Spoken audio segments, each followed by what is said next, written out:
Hi guys, welcome back to my channel. So today is a little bit different, something I haven't really discussed on my channel, but it's something that kind of hits close to home. And sorry if you hear any background noises, my husband's actually fixing my hunting rifle for me. But I did want to come on here and just talk to you guys about finances, about saving for a house, the obstacles we've met and the sacrifices we've had to make to achieve this goal in such a short period of time. So right before this video, I actually did a little bit of research about how long it typically takes the average person to save for a home. And Google said that it takes about 7 years on a medium income. And we have been able to save a little over $12,000 in about 6 months. Right, babe? Would you say about 6 months or 7? Because we've been here in Colorado for a year, but we didn't start saving until 6 months in, or maybe 5 months in.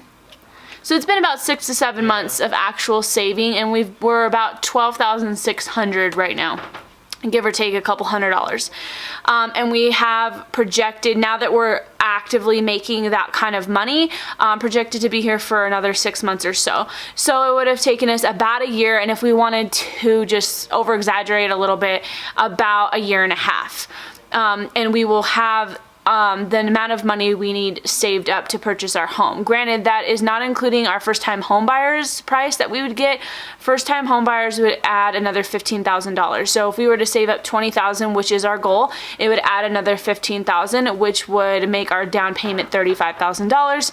And the reason why we're comfortable with that amount, because a lot of people have asked, well, not a lot of people, but some people have asked, why don't you just save up more and put a larger down payment onto your home? And we did talk to a mortgage consultant about this, and they said that it's not important to put like $40,000 versus $35,000 down, or $35,000 is the $15,000 included in our first-time home buyers. It's not important to put like $60,000 versus $35,000 down, because that extra $30,000 or $25,000 that you put in is just going to be eaten up by interest rates. The whole point is to put down what you can afford. So $35,000 is 10% of a home that costs $350,000. Now, we're not looking to purchase anything more expensive than that, because we want our mortgage to be so low that we could afford it off of a McDonald's wage if we needed to. We want to have our bases covered so that no matter what happens, we do not lose our home. We could afford a mortgage that is more expensive, but that is just the choice that we went down, something we're comfortable with, especially considering we do want to eventually start having kids, and we want to have more income available for those things than worrying so much about how much mortgage we're going to be spending and how much money we're bringing in and can we afford all of this. So that was our own personal preference. That's how we got to our 10% of how much we want to save. Now, if you've already used your first-time home buyers, you would have to obviously save up more, because you wouldn't have that little bump in increase. But I just wanted to come on here and talk about financials and what we've sacrificed to achieve this, because like I mentioned earlier, Google does estimate that on a medium income, it takes about 7 years to save for your down payment on your home.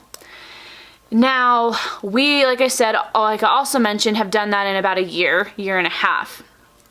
And the reason why we've been able to do that is because we did make a lot of sacrifices.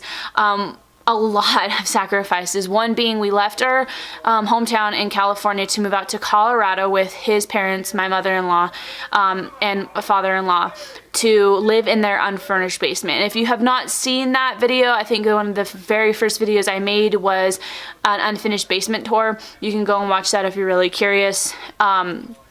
And it is really unfurnished. It has a somewhat furnished bedroom and a somewhat furnished bathroom, but the rest of it is unfurnished, where we hang out, where I'm filming this video right now. I don't know if you can see like the insulation, the unfinished walls. And it's been quite a struggle for us. We are cooking, we've been here for a year now, we cook on a 2-burner camp stove. We don't have a finished living room. Our dogs don't have their own backyard that's fenced where they can just run out. So it's been quite a struggle for us in that area. And on top of it, we don't spend a lot of fun money every month. I kind of made a list in my book of our finances. So my husband's job is based off of commission. However, he does receive a base. So if you're unfamiliar with how that works, a base is a guarantee amount that you're going to achieve every month. So if you don't meet your sales goals, you're still guaranteed this amount. So his base is $3,200 after taxes. And if he makes more than that, he can receive more income, of course, but that's what he's guaranteed. And me, I just started a new job. I'm actually making $1 less right now than I will be in a month. I'll get a raise in a month and be making $1 more. So this is based off of what I'm currently making. So my husband, after taxes, brings home about $3,200 a month if he didn't meet his goal. There has been a couple months where he's brought home about $4,000. So it varies. My income as of right now, since I've started this job, is about $1,830. So we have a combined income of about $5,000. So, and that's, like I said before, there's opportunities in my job to make more money, there's opportunities in his job to make more money, but that is what we're guaranteed. Now, we spend about $400 in groceries a month, $300 to $350 in gas a month. We spend about $100 in fun money a month. On eating out, it's about $120. Miscellaneous is about $50, and our bills are $1,477. Now, the bills are that high because we are currently paying an $800 monthly payment on a new car that we purchased, and the reason why it's so high is because this is another thing we had to do.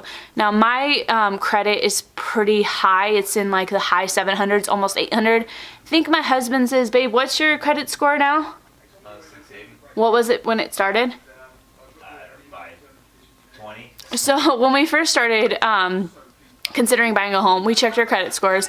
Mine's always been pretty good because my family has instilled in me a sense of like what to do to achieve that, but I think his was about 520. Now, you need a minimum of, I think, like 640 to even be considered to buy a home. So we knew that we had to work on his credit because they don't even look at mine. They look at the lowest credit score. So unfortunately, mine means nothing. So we were working on building his. And one of the things the mortgage consultant told us was that we should purchase a small car loan, which would be like, they were thinking like $1,200, and then to pay off about half of it within half the time period of buying a home. Now, I could be misconstruing some of this a little bit, but that was my understanding of it. And instead of buying a cheap like beater car that he could just drive around, we decided to splurge a little bit and just add more time to when we were ready to buy the home, because his current vehicle that he's driving was not really meant to be driven. It's more of a crawler, and it's not really meant to be a daily driver. So we decided to buy a more expensive vehicle and have more of an expensive loan in, you know, because of that. So his actual payment per month, or our actual payment per month, because we are married, is like $200. But because we're trying to pay half of it in a certain period of time, we decided to do $800 a month.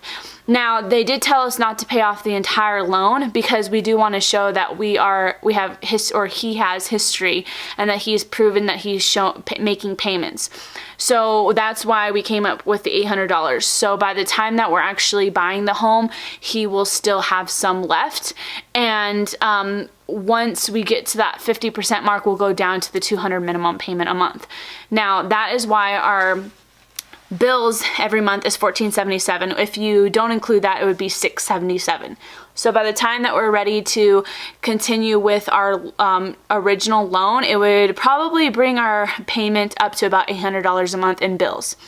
So that's how much we spend on everything. So if our annual or our monthly income is about $5,000 and we're spending about, let's see, $2,447, that means leftover would be about $2,553. So we typically will be putting into our savings about $2,500. I do give myself a little bit of cushion so that if, you know, we really just want to buy ourselves a little treat here and there, or something unexpected comes up, we have a little bit of extra wiggle room. So in all reality, we put away about $2,200 to $2,400 a month, and that's why in such a short period of time we have been able to put so much away. The first couple months we started saving weren't as high. It was about $1,800 to $2,000, and then there were some months where he made extra at work, and that's how we've like kind of finagled our way into making as much as we do now. And if you've noticed in the bills that I've listed, our fund money is only $100 a month. So he works every other Saturday. So how I worked it is that, because I'm kind of the one that does the budgeting, how I worked it is on the weekends that he gets Saturday off is when we go out and do something. Because on the weekends where he doesn't have Saturday off, he's very tired, which I totally understand.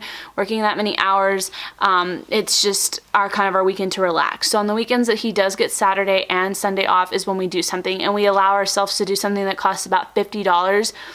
And so that's why 2 weeks a month we do 50, which totals the 100.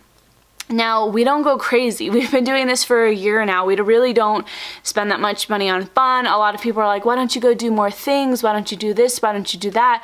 And one of the reasons is because we're so dedicated and we're willing to sacrifice so much to get this house in such a short period of time. But also, we do have something scheduled at the end of the year that's going to cost a lot of money, and that is our hunting trips. So we've kind of sacrificed per month to make up for that large purchase towards the end of the year. And that's just kind of how we worked it. We're comfortable with it. We've been doing it for a year now. It seems to work just fine. Now, that's a lot of the sacrifices that we've had to make. That's kind of how we budget it, and it's been working so far. So I've been comfortable enough to come on here and kind of share with you what I do and what works for me. And if you're kind of struggling to save money, or you're not sure how you're going to budget, or you don't even know how to budget, I can make a separate video on like certain tips that have kept me grounded and have kept me strict and like have made me stick to it. But in this video, I just kind of wanted to give a general overview of what I do. But honestly, if the typical person takes 7 years to save a house and we're doing it in 1 year, maybe a year and a half at most, I think that says a lot, and I think that shows how just dedicated we are to this dream. You know, I'm planning on having my dad and my grandmother come live with us. We're going to build them their own little home next to ours so that they can retire there, that they can be taken care of, that they can be looked after. This is something we're very serious about, something that we want really bad. And it does take a lot of sacrifice. And I'm not saying you can't have fun ever and that you shouldn't have fun, but you just need to be very conscious about it. And for us, having fun is way lower on the totem pole than saving for our home. So you just kind of have to ask yourself, where are your priorities? What's important to you?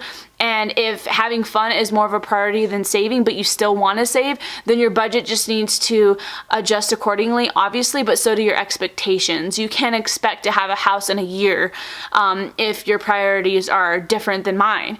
I'm not saying mine are better or worse. I'm just saying if your priorities are different, you need to adjust your expectations.